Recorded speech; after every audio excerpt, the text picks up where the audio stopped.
do it.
This is Opinion City, where pro wrestling gets the conversation it deserves.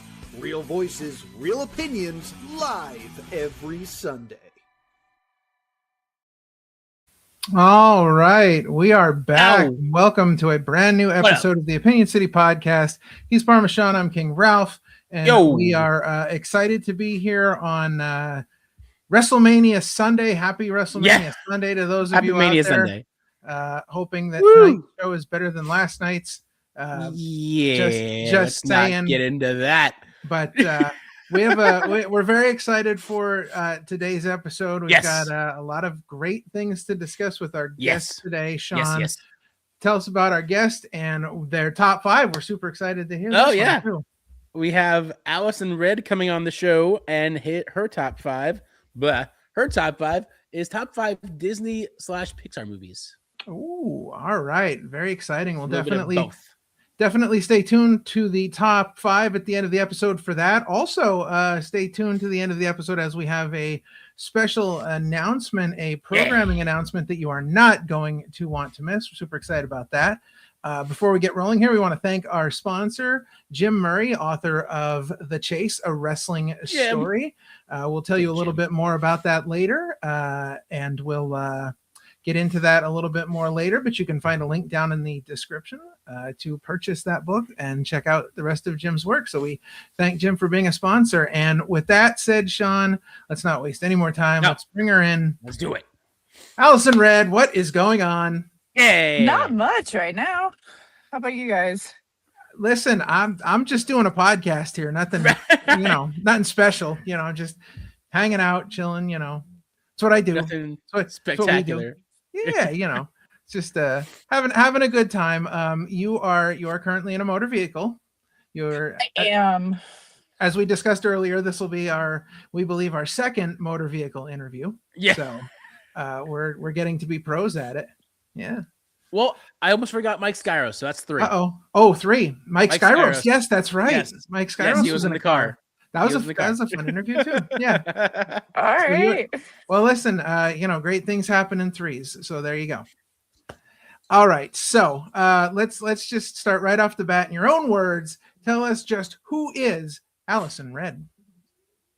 So Allison Red is someone who is just, I want to be an inspiration to, anyone. And just to, because honestly, I'm not, the strongest person. I don't look strong, and to get into the ring and just do what I do. I just want to be that inspiration to show, everyone that hey, look, she might be small, but she's mighty. She might be getting her butt handed to her, but look, she's getting up every single time.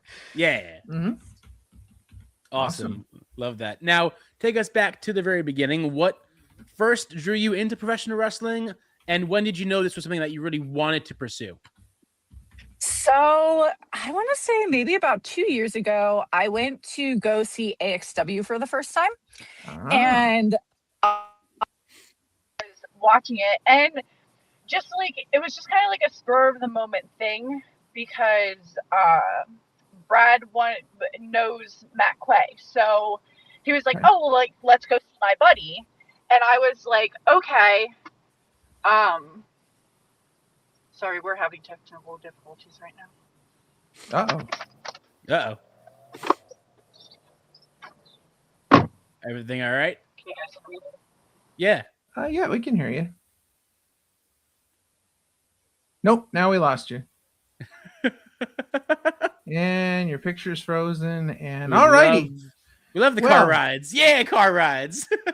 Yes. All right. Well, hopefully, we may have Allison back with us. Let's try again. Hey. Can you hear us? Can you guys hear me? Yep. There we go. Yes. We're back. Okay. It connected to the car. Oh, no. Stupid phone. God. Now, tell everybody what kind of phone you have. Right. Come on. Apple phone. An Apple phone. Apple. iPhone people and your difficulties. iPhone people. Yeah. iPhone or Apple. Join the club. Samsung all the way. All right. So we were discussing what were we discussing? How you discovered wrestling and how you discovered that you wanted to do this. Yes. So of course, like we saw Matt Quay, Baby Daddies, Golden Era, like all of that, all those great people. And so I was sitting there because we were going every month, and I found myself kind of getting bored just sitting there as a fan because I started learning movesets. So things started becoming kind of predictable for me.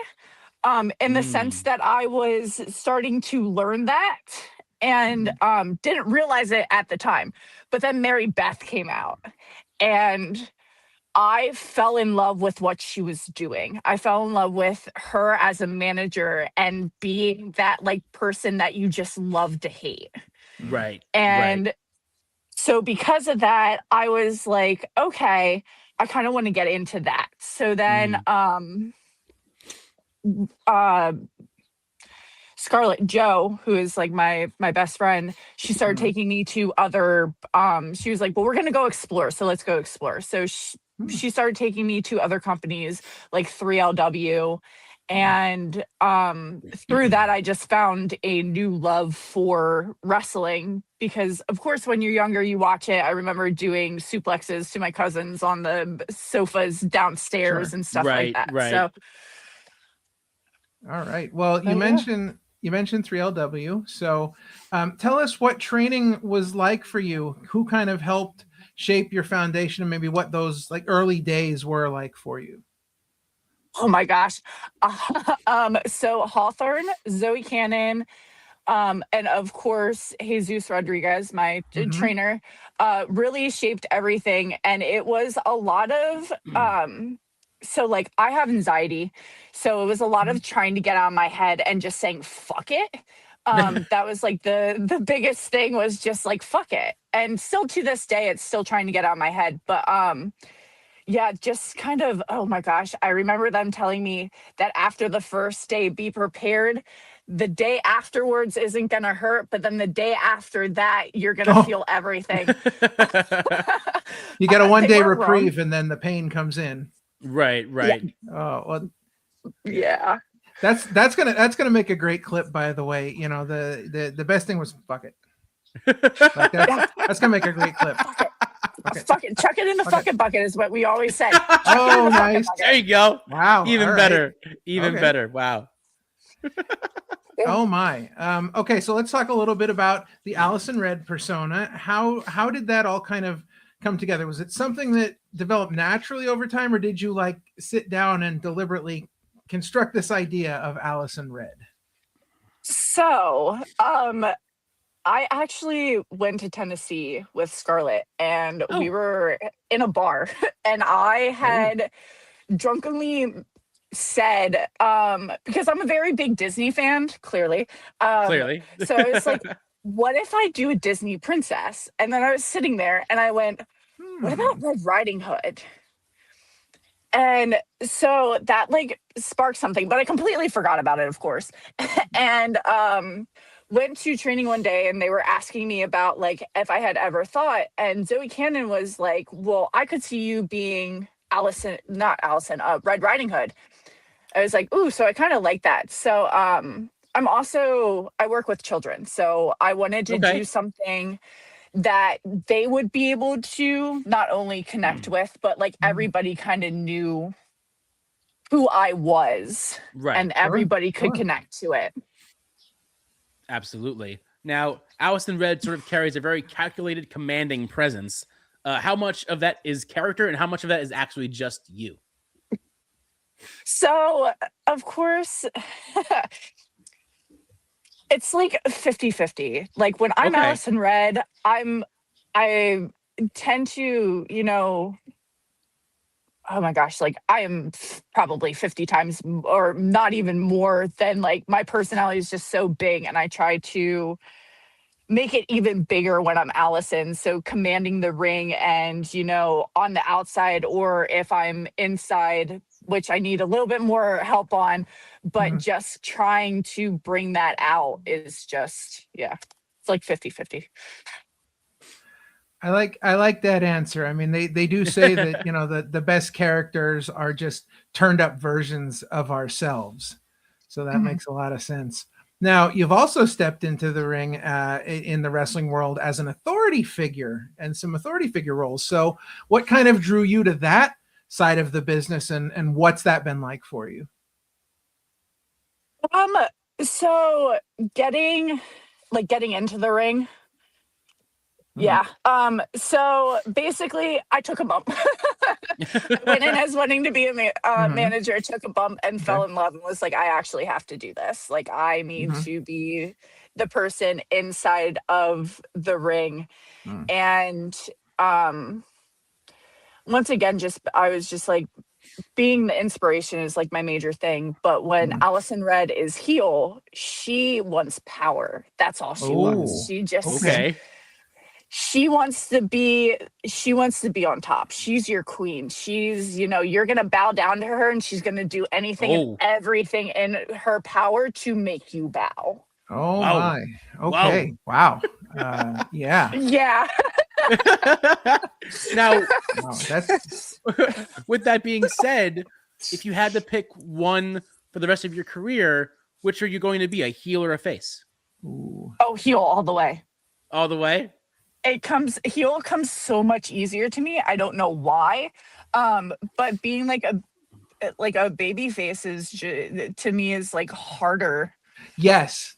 I like that. It is harder because as a heel, you can do and say pretty much whatever you want, like, because that's what heels do. But to be a baby face, you really have to work at like finding that way to connect. Yeah, but I'll do both. Like, both are fun to me. But if I could choose one for the rest of my life, it would probably be heel. Now, well, do you think it would be, because I've asked this to somebody else, do you think it's harder to be cheered or is it harder to be booed? I feel like for me, whatever reaction I can get, because if I'm getting a reaction out of you, I'm getting you engaged.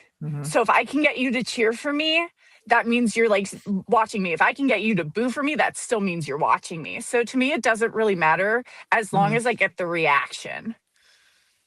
I think I think some of the difference is like if you get somebody to cheer for you, you have to keep working at getting them to cheer for you because they could boo for you at any time.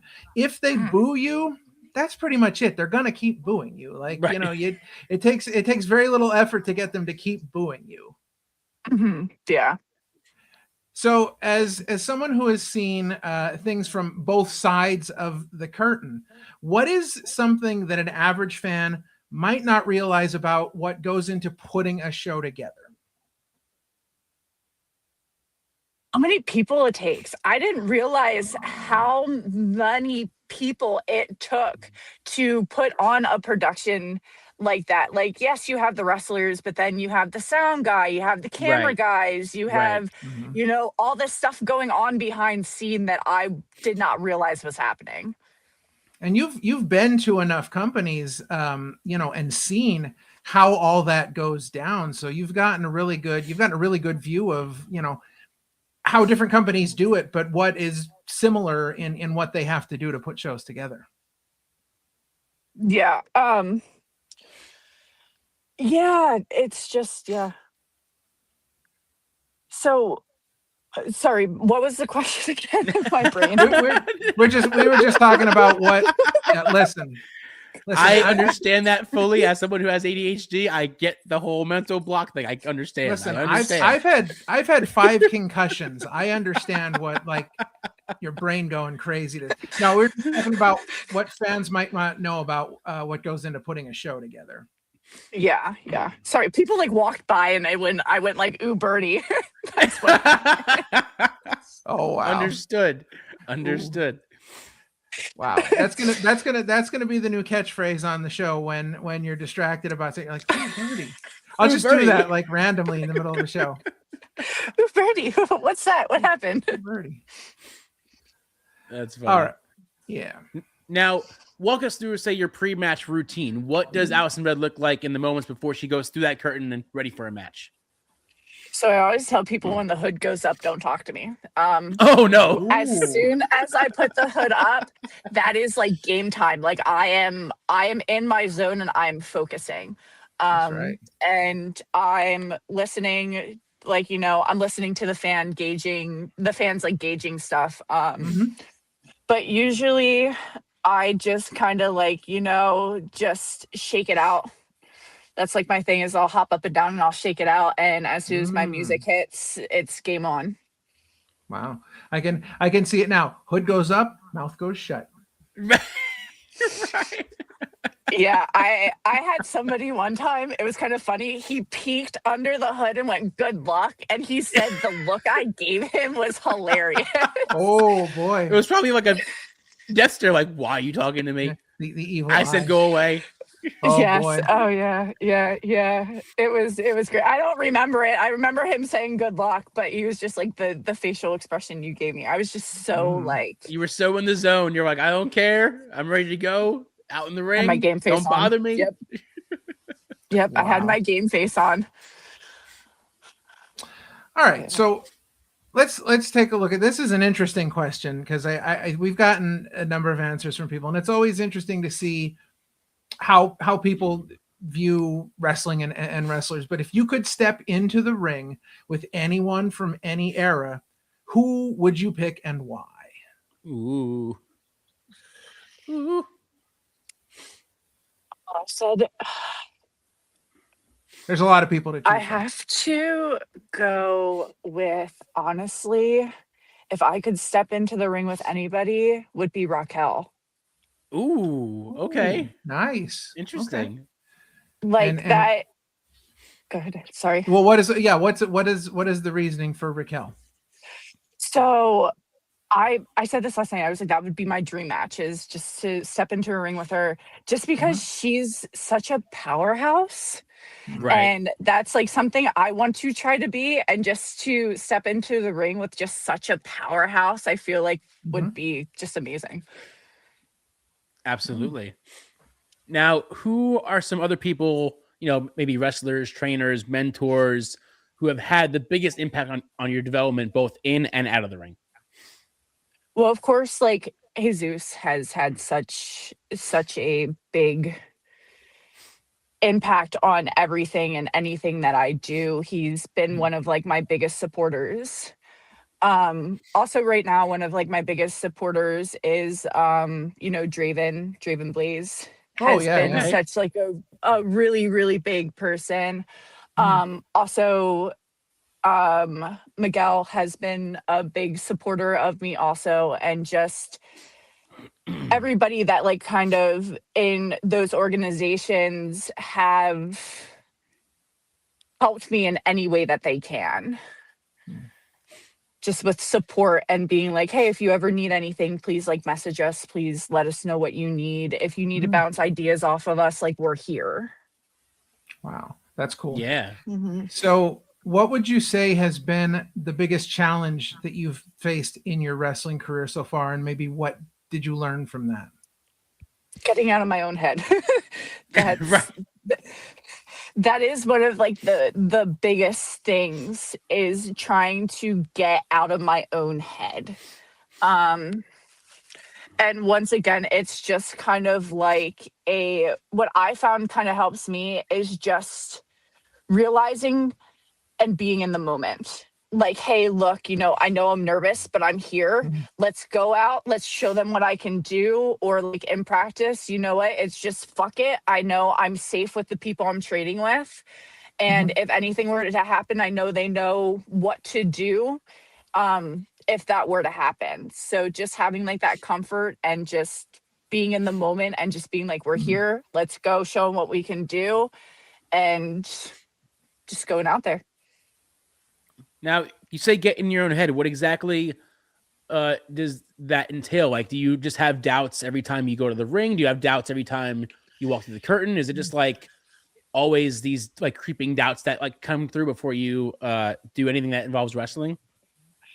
Wouldn't say it's just doubts. I think it's just more of the fact that it's like the initial panic. So like, diving through doing a dive through the ropes for the first time. Like, it's just the pure, like, oh my gosh, what if I get dropped? Like, what if my feet get caught? What if this happens? And then it's just kind of like shutting it out and just being like, okay, well, like, I know Jesus is going to catch me. Like, I know that if I get my feet hung up, he's right there and he's going to catch me no matter what. Right. And it's also just like going into the ring. One of the things that we're very, very big on is that if you mess up, you keep going. Mm-hmm. So even if something happens, you keep on going, because like one of the things that I'm always like told is that if you mess up, the fans might not even notice. They're not going to notice it until you show them that you messed up. So just kind of like shutting them out. Yeah. So is there a match or a moment or something that stands out as a turning point to you? Something where you felt like things really started to click? We still really haven't gotten there yet. Oh, all right. It's still early. It's still early. It's still really early. I've only had about 7 matches. I'm still fairly like into the beginning of my career, but there are some things where it was just like I did it a specific way and it was just like, oh, okay, this makes a lot more sense now. But yeah, no, it hasn't fallen quite into place. Like, we're almost there, but it just hasn't fallen there yet. Gotcha. Well, now in your 7 matches that you've had, do you have one that for you stands out so far? Ooh. I have to say the one with Al, just because Al and I are such like good friends. Al Dinero. We're such Al good Dinero friends. is great. So like, yeah. So the chemistry that we kind of had, I feel like was great, because it came off as like, you know, he didn't want to hurt me, but like kind of have to because we have a match. Right. And I really like laid my stuff into him too. So that was like nice to see that I actually had the ability to do that. But he's one of those guys that like we've had plenty of talks with him on the show and off the show about. He's like, if you're gonna lay it in, lay it in. Like, he's like, if you're gonna hit me, hit me. Yeah. Like, he's very much like. Yeah, that's what he said to me when we were talking it through. He was like, hit me. And I was like, okay. He's also one of those guys too that, you know, again, seeing how he is in the ring and then us being able to talk to him, he's like, again, the complete opposite of what you just think, him in the ring versus him outside of the ring. Oh yeah. When he gets into the ring, when I saw him standing across from me, I was like, oh no, here we go. Well, now it's time to get into some really tough questions, and I have to ask: have you watched any of WrestleMania? That's number one. I did. Yes, I did. Okay, and what did you think of the show? Dan, don't worry, you're in a safe space. You can say whatever you want. You are on Opinion City, so your opinion does matter. It's okay. Yes, indeed. So honestly, I didn't think it was too bad. I really found myself more intrigued with the female matches than I did with the male matches. But I just also feel like that's because I will say this over and over and over again. I was like honestly obsessed with Alexa Bliss's gear. Oh yes, her gear was great. Oh my gosh, just that whole butterfly and moth thing. Oh my gosh, it was a beautiful nod to Bray Wyatt. Yeah, that's what I was telling everybody. It was funny because I was like at a watch party and they were like, "Oh yeah, no, she's like a dark butterfly." It's like, no, she's not. She's a moth. She's a moth. Right. Yeah. She's a moth.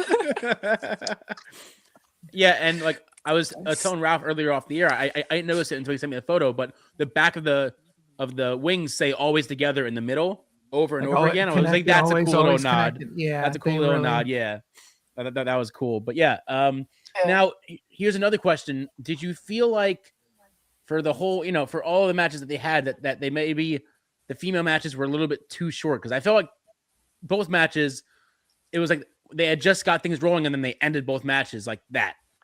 I feel like especially with the AJ and Becky match, I feel like the Manhandle Slam, they were just getting things going and then just nope, that was it. End of the match. Yeah, I was just more in awe. Like, I wasn't paying attention to how like long it was going. I was just more paying attention and like in awe of course, like AJ Lee and just like seeing her come back and then Paige coming back, which I was just like, great. That's awesome. But yeah, I wasn't really paying attention to the times. I was just more paying attention to like the moves and just like watching them as a whole. Yeah, the whole show was really short, and I understand, you know, they had 7 matches, whereas night 2 only has 6 matches. But I mean, we were watching it here at the Opinion City compound, and the wife says to me, she's like, these matches it's weird for her to say this, but she's like, the matches seem like they're really short. I'm like, wow, they really did. You know, there was, and what was funny about it was, you know, we were 2 hours in already and everything just felt short because you had all these ads and promos and like so much other filler stuff that was not wrestling. I saw the breakdown, I think this morning. There was equal to more ad time than there was wrestling in the ring for the full 4-hour show. There was like an hour and like 20 minutes of wrestling, and there was like an hour and 14 minutes of ad time. That's crazy. That's the world we live in, I guess. Yeah. I also feel like there's so much that goes into it though, and like those entrances are so like elaborate. So I feel like the in between each, because like you also need to give them time to, after they win, to go and say hi to all the fans and stuff like that. Right. Sure. So I feel like that's where a lot of that time goes. But yeah, I think somebody had to spend a lot of time driving LA Knight's stupid truck off a cliff. I keep telling my wife BFT stands for big frickin' turd. So I can't stand him at all. I'm sorry. Ralph's not a LA Knight fan, if you can't tell. I'm not. So on the flip side, if you, Allison Red, were the general manager in WWE, what is the match you're booking on your first night in charge? Ooh. Oh no. Good segue. Oh no. Oh, I don't even know. Oh my gosh. Whoa. Well, of course I need to do Rhea. I was about to say Rhea, because like I love her. I have her shirt on. But she support. Uh-oh. Yeah. There you go. We're good. Oh, we got you now. Yep. There we are. But Rhea and Raquel, honestly, that would be probably one of like my dream matches to watch. So if I could book it. Rhea versus Yeah, see, I was thinking about this and I was like, what could I book that would be really exciting? And then it hit me. Danhausen defeating Obafemi and Brock Lesnar in a triple threat. He's gonna curse both of them and pin them both at the same time. Like it just writes itself. That would be actually pretty funny. He's like the greatest thing to happen to wrestling in a long time. Like, I'm so happy with Danhausen. He's been like this kind of like secret thing that like the cool people knew about, and now he's on TV every week, and it's so amazing. If you watch, like, go to his Facebook page, you'll fall down the rabbit hole and you'll just be watching videos all day because everything he does is so amazing. I love on April Fools on Twitter, how he was going through and uncursing everybody and going April Fools right after it. Oh my gosh, that's great. Oh, he's great. I still have a theory that I really, really hope WWE is doing, is that with Danhausen, because he curses everyone, I think for him to have a power where the only way to be uncursed is if you beat him in the ring and pin him. That's the only way. It's the only. I think that would add a little bit more to his character. I think that would add more to the curse, to where you have to beat him first, or else you will never be uncursed. I think that would be a cool little wrinkle in Danhausen's story of, okay, yes, he curses you, but the only way you can get uncursed is if you have to beat him in the ring. You have to beat him in the ring. That's it. Yeah, that's my one. That's what I would do if I was GM. That would be my very first move. Is I wouldn't even say that. That would just be like, hey, you're in a match against the Miz, and if Miz beats him, okay, he's uncursed. And you're uncursed. Yeah, that's it. I like it. Now, we have to ask, what is maybe a wrestling opinion that you have that you'd be willing to die on? Like this is the hill I'm dying on. Oh gosh, I don't know. My do you have an opinion? Fights, and I will die on this. I do not like the hockey fights that they do where they're just like throwing their arms at each other. To me, I hate it. I do not like it. It's just like you're doing like blow after blow, and it's just like okay. I will die on that hill. I will die on the hill of I hate hockey. I hate the hockey fights. There you go. Oh no, wait. You just said you hate hockey as well. So you're just like throwing hockey under the bus. Oh, okay. You're like hockey. Absolutely. Oh, okay. That's it. Listen, I'm just telling you what I heard. Uh-oh. She laughed so hard we lost her. Laughed so hard we lost her. Oh no. Well, listen. Laughed so hard we lost her on the screen. Indeed. All right. Well, while we try and get Allison back, we will discuss. Sean, do you have a wrestling opinion that you would be willing to die on? I was gonna add to her thing that when it's done right, the brawls do look good. Like, for instance, the best example I can give for that one is Owens and Zayn. When they do like the hockey brawl, it always looks really, really good because they're just laying it in. But there are some wrestlers that kind of just do this instead of like a punch. So then it just looks like you're slapping, it doesn't feel like a brawl when it happens that way. So I can see where it looks kind of funny when there is no brawl versus where at least when it's like stars who understand it and do it right, make it look more like legit. Cool. But opinion I would die on. Ooh. See what I asked her. It is hard because like there's so many things we could say about, wrestling and stuff like that. Things I would die on. A hill I would die on, I guess. I don't even know if it's a thought I would die on, but they need to stop not putting their belts on the line at a major pay-per-view. Like, for instance, we were talking about Mania night 1, night 2. The tag belts are not shown, are not being defended. The US belt isn't being defended. Like the women's US belt isn't being defended. Yes. I'm sorry, the men's is, but the women's is not being defended.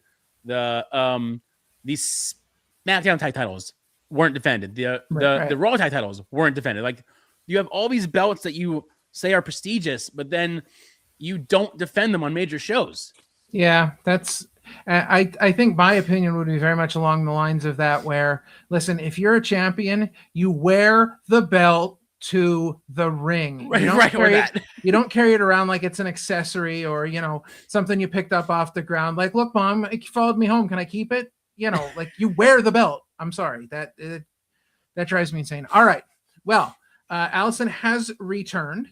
And so since you returned, we've decided that we've got an extra hardball question for you. So in your own words, explain quantum physics. No, I'm kidding. I'm totally kidding.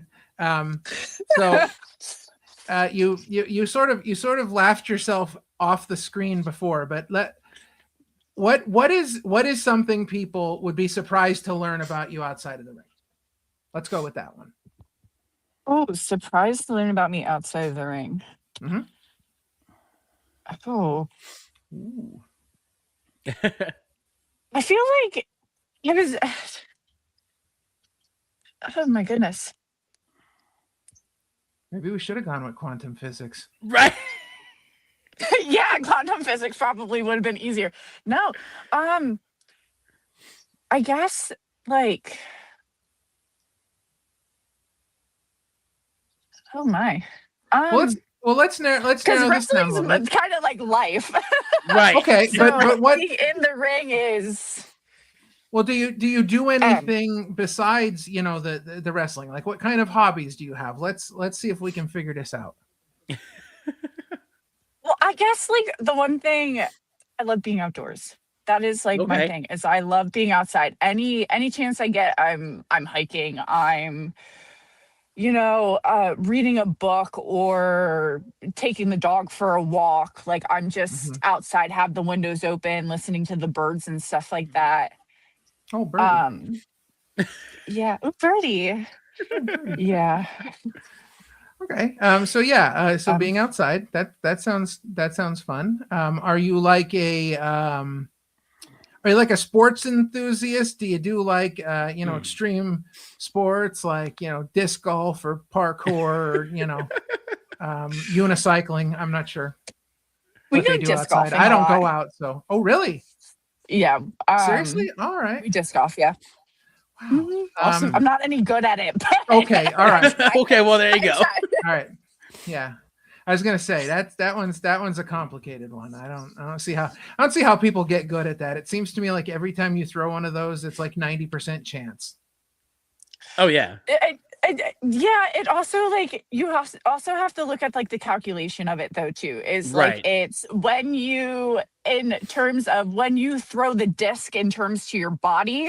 So trying to throw the disc at the right point and positioning of your body to make it go the specific way you want to. Plus there's different discs that go like cut to the right or cut to the left when after you throw. Like there's just like different. That sounds putters, That sounds very complicated. Yeah. Like I just thought you go out there and throw it around thing and hope it goes in. Like there's skill to this and like, wow. Oh yeah. There's a whole rabbit hole skill for that. Do you disc golf, Sean? No, I watch a lot of videos on it because it is kind of fascinating to like watch. Because again, it doesn't look like you said, it doesn't look like there's skill involved, but I guess wherever the hole is and like wherever the basket is, you have to like I guess know the wind and the angles and how you throw it, which way that make it spin. It's like it's a whole process. Like it's crazy.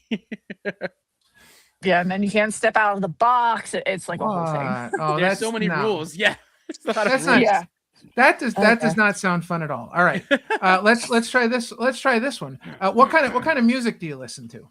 There you go. Oh, I'm all over the place. Oh no! All right. Do you have a favorite musical artist or band? Adam Lambert. Okay. Ooh, I didn't see that one coming. All right. Surprise. Hey, there you go. We found you. You surprised me. All right. There you go. Surprise. Adam Lambert. Yeah. Oh my gosh, his voice.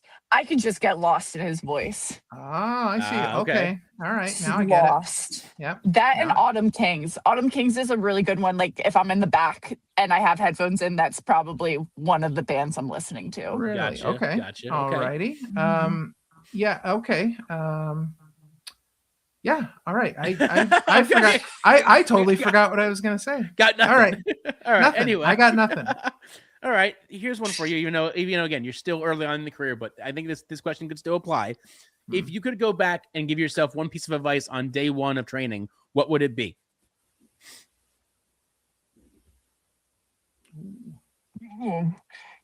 It would probably be get out of your head. Just go in and get out of your head. Get out of your head. God. Yeah, just like, I mean, and also just, take it one day at a time. Because I think my biggest problem was I was seeing other people progress, but since I was so in my head, it just made things like a lot more difficult. So it was, just going back to taking it one practice at a time and just focusing on that practice. All right. So, going back to music just for a moment. What is your entrance theme? Tell us about that. There you go. So what do you use for some, captain's theme? that is customed. Nice. So it was made by one of the photographer at 3LW, and he was just like playing around with AI, and he was like, "Hey, I made this for you. Nice. Tell me what you think." And I like heard it, and it didn't have violins in it at all. So it was like, put violins in it for me and we'll have something. And so he put violins in it, and I just fell in love with it. Wow. Not only is that a cool idea, it also proves that AI does not ruin wrestling. Right. Sometimes there are good things. Sometimes there's good. Yes. Sometimes there's not so good. Correct. Like, I feel like if applied to certain things, it could be good or bad. Like, I feel like when it comes to posters, not so much. But when it comes to like the audio side, maybe a little bit easier, because I've seen a couple of AI made posters for wrestling shows, and you can definitely tell that that's not the wrestler that's on the poster. Yeah. AI, blessing and a curse. Yeah, indeed. Exactly. All right. So where do you see the character of Allison Red going from here? What does the next chapter of Allison Red look like? So right now it's just an Allison takeover, basically. I was just trying to, get on as many companies and wherever I can kind of get out to be, since once again I am very new, once I get my blessing to go out and explore more companies, is just trying to get my name out there as much as possible. Very awesome. Cool. Yeah. Well, that is going to bring us to Sean's favorite part of the interview. It is the final question of the interview, and it is somewhere right in between something people would be surprised about you in quantum physics. It's like right in the middle. So, right. Yeah. Sean, go ahead and take it away. Oh, I don't know about that, but it's definitely a more serious question. But don't ruin the bit. So for you, Allison Red, what does pro wrestling mean to you, even this early on, and what is the significance that it has had on your life? So before I got into wrestling, like I had said earlier, I have anxiety, I have depression. And so I found myself like kind of in like a rut.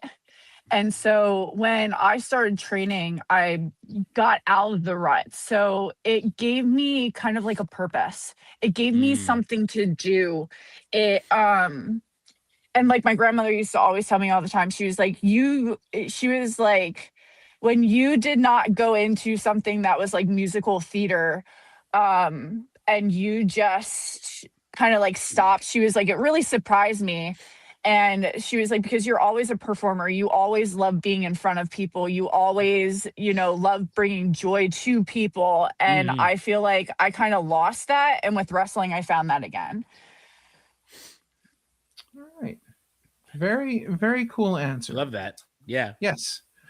All righty. Well, it has been interesting getting to talk to you and getting to know a little bit more about who Allison Red is. We have just scratched the surface, obviously, with you continuing on in your wrestling career. We will continue to follow that, and we will have to have you on for follow-up chats as your career continues. But that is going to take us to our top 5 list. And before we get to that, just remember, coming up in our upcoming events, we have a very special announcement about something happening here on the channel that may or may not involve Allison Red. So Sean, what are we doing for the top 5 again? Remind me, because I'm having a rough day. Remind me.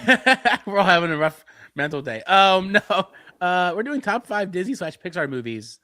I'm very excited to know what we're talking about. All right. Yes, let's do it. You're up. I'm up. Okay.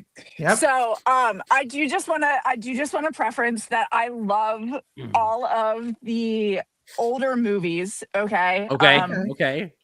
And so all the older Disney and Pixar movies. And like I said, I'm a Disney nut, so I have them on my leg. If you ever see me at a show and want to see the tattoo, I have them all on my leg. Surprisingly, these movies are not on my leg. So my 5 is Elio. Absolutely love Elio. It is such a cute little story. It is about a boy who is obsessed with aliens, and they kind of take him. And then my number 4, which people might be mad at me about, is Aladdin. Mad at you? Oh, no. Yeah. Aladdin's awesome. Because it's 4. Because it's so far down. Got it. Okay. I love Aladdin. Mad at you. I love Robin Williams with all my heart, so he holds like a special place. Mm-hmm. Did you watch the remake with Will Smith? No, we're not going to talk about Bruno. We're not going to talk about that.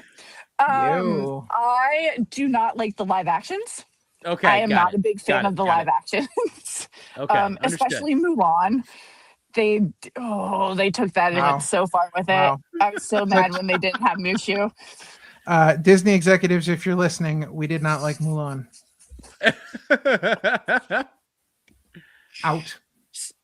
Okay, so that was 3, right? No, that was 4. That was 4. Okay. Yes. 3 is Dumbo. Sorry, my mind's all over the place too. 3 is Dumbo. Dumbo. Okay. Wow. Dumbo. All right. Yes. Okay. All right. 2 is Moana. Oh. Okay. All right. Okay. I'm kind of excited for the live action because, of course, Dwayne "The Rock" Johnson is still Maui, so that'll be nice. Listen, I just have to say, I did watch the trailer for it, and if you ever want to know what looks like an actual wig, man, the hair that they chose for Moana in live action, it looks so much like a wig. It's not even funny. It's not even funny how obvious of a wig that hairdo is on The Rock. Indeed. I feel like it plays to it though, because we all know he has no hair, and so now for him just to have hair is just kind of like, okay. Yeah. And then my number 1 Disney movie. Here we go. Which might surprise a lot of people.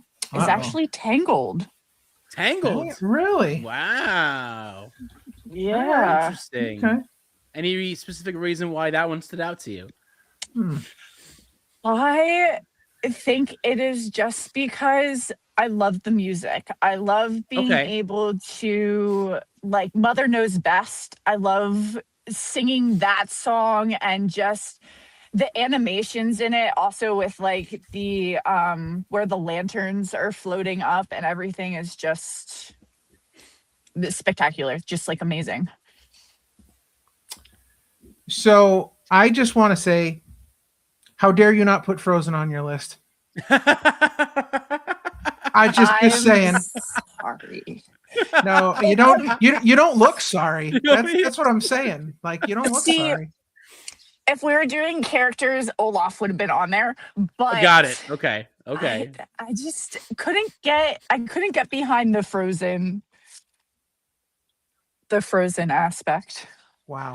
Of Disney. I'm crushed, but I'm just gonna have to let it go. Right. I don't know. I've never even seen Frozen, so I don't know. Talking about it. Listen, I was like, do you have kids? Is this why it's like, how dare you not say Frozen, or is it just how dare you not say Frozen? Let it go. No, I've been waiting since I found out about your top 5 to say that in case you didn't say Frozen. I've had it, in the back pocket waiting to come out. Yep. No, I'm just kidding. That was all right. So that was a great list. Definitely. I have not seen all of them. I will say that much. No, right. But I did see Aladdin at the drive-in. Hey. Yes, because they got into the Disney Vault, so they do a Disney night every year, and that's cool. Ooh. Yeah. The Mahoning Valley Drive-in. Shout out to everyone at the Mahoning. We will see you at Real Rumble this year. Yeah. All right. So that another great top 5. We love when we get top 5s outside of wrestling, because we get to learn a little bit more about you and your Disney choices. As you say, you're a big Disney fan. You're wrestling Disney princess, as it Yeah. is. So very cool. All right. Well, that is going to take us to upcoming events. And before we get into the upcoming events, once again, we want to thank our sponsor, Jim Murray, and his book, The Chase, A Wrestling Story. And here is Jim Murray to tell you about that very book himself.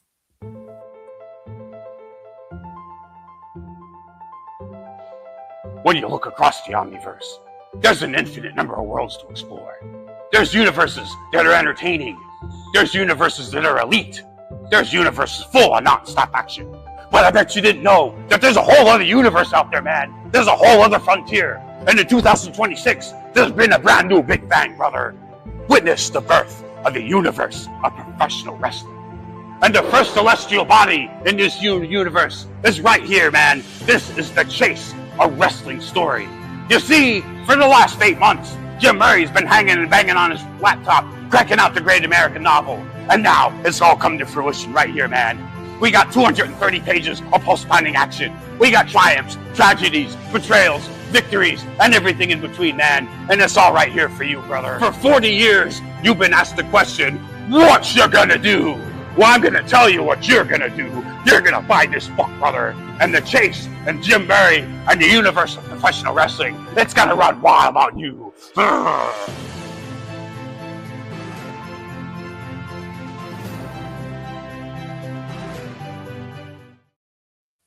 All right. Well, as you can see in that very spirited promo, you can animated. It was great. That was great. I loved it. You should have been there for the filming of it. It was. We had to walk away because we kept laughing. Oh man, he had to walk. I've known Jim for a long time, and that was insane. I didn't know he had that in him, and I didn't know he had this book in him either. I mean, he's been writing things, but I've been working my way through the book, and it is really a great read. You get to live through the territory days, and it's just a fantastic read. So the QR code was on the screen. You can also visit the link below in the description to buy that book and any of the other wonderful things that Jim Murray has written as well. All right. So Allison Red, what is coming up in the life of Allison Red that you would like to pay special attention to here for the fans? So, of course, with I won't be on it, but 3LW, of course, has where we're going for the Zamboni coming up here on, I forget the date exactly, but that's coming up here soon. And then on May 2nd, I will be in Jim Thorpe at RWE. Nice. Okay. Very All cool, right. Very cool. Well, we've been teasing this for some time now here, so we're going to get to it right now. We have a brand new show coming to the channel, and this show is called The Other Side of the Ring, and it will be starring our hosts Allison Red and our infield correspondent Ben F. Silverio will be hopping in, and we are very excited for this show coming up. You guys will be discussing different segments of professional wrestling, highlighting them that have not been represented or are underutilized, such as women, minorities, the LGBTQ community. So we're very excited that this will be coming to the channel soon, and I know Allison, you're excited as well, and you're getting a chance to host your own show here, which is going to be a lot of fun. And so just tell us a little bit about your excitement for that, and tell us who we have booked as your first guest. We can let that out of the bag too. Oh my gosh, I'm so excited for this. I have been waiting for forever for this. Just because, I mean, I'm excited because it gives light, not only, like you said, to, the underdogs and people that, have been overlooked, and especially giving them that safe space to go and kind of like speak their minds and getting to know, once again, like you guys, getting to know who Allison Red is outside of wrestling. Mm-hmm. Right. And I'm so excited for this because I absolutely love her to death. Love watching her wrestle. Love, ever since she walked out to, I'll give a little hint, Demi Lovato. Yeah. I was just like, I love this so much. Like, this is amazing. So our first guest is going to be Journey Burke. Yeah. Oh, all right. Well, Journey there Burke's you have my it. lawyer. Yes, absolutely. Journey Burke Esquire, the Law of Attraction, is very excited to be the first guest on our new show, The Other Side of the Ring, with hosts Allison Red and Ben F. Silverio. And this is very exciting. So definitely keep an eye out on the Opinion City social media accounts. We will have more information about when this new show will be debuting. Now, speaking of shows, if you have not seen them yet, go and check out our most recent interviews. We did an interview with Xenia did that. If you're on social media, you have to know who this is. And it is a great interview, very exciting stuff. And of course, this is also WrestleMania weekend, so you can go and check out our predictions special from yesterday and see how wrong we were, how right we were. And you've got about an hour and a half till WrestleMania starts tonight, so you can see our predictions for tonight. And speaking of WrestleMania, do not forget, we have our interviews with our very own Ben F. Silverio and a number of stars from WrestleMania last year, including Hollywood Haley J. We have the formerly known as Jamie Senegal, Marcus Mathers, Jordan Oasis, Sean Legacy, and then Ben gets to talk to Jarrett Reddick, the lead singer of Bowling for Soup, where they discuss topics, including their song and music video for Alexa Bliss. And then Paul Walter Hauser sits down with Ben for an interview as well. And their conversation is phenomenal. So you can catch all of those on our YouTube channel. Go check them out now. All right. Well, this has been an absolutely fun episode. We are excited to be able to have talked to you, learn a little bit more about Allison Red. Obviously, get the news out there that you are now an official member of the channel. You are awesome. We're super excited for that. We're super excited for you and Ben to get the opportunity to do this. I know both of you are passionate about the subject, so I think it's going to be a really great show. I think it's going to be a really important show where we get to talk about things that affect people in the world of wrestling, things that are serious issues and serious people that have been underlooked or underutilized or underrepresented for various reasons. So I think that's going to be really exciting, and we are so excited for that. But again, this has been great. Well, since you're a part of the channel now, I don't have to say you can come here anytime you want, because you can already come here anytime you want. But you are welcome on the show anytime you want to chat it up and talk about anything. And we're looking forward to your show as well. So we really appreciate your time today from the motor vehicle. Yeah. Sitting outside an undisclosed location, which hopefully you will have a good time at the undisclosed location. Right. Yeah. I'm doing an Uberty moment right now, because at the undisclosed location, there's things moving, and it's just really cool to watch the things move. Nice. Okay. All right. Well, on that note, I think that's going to wrap us up for this episode of the Opinion City podcast for newest member of the channel, Allison Red. For Parmesan, I am King Ralph. This has been an Opinion City podcast production. And remember, kindness is free, so be kind to each other. God bless each and every one of you, and we will see you next time. That's Opinion City. New episodes live every Sunday on YouTube. And to our Patreon members, thank you for supporting independent wrestling media. We'll see you next time.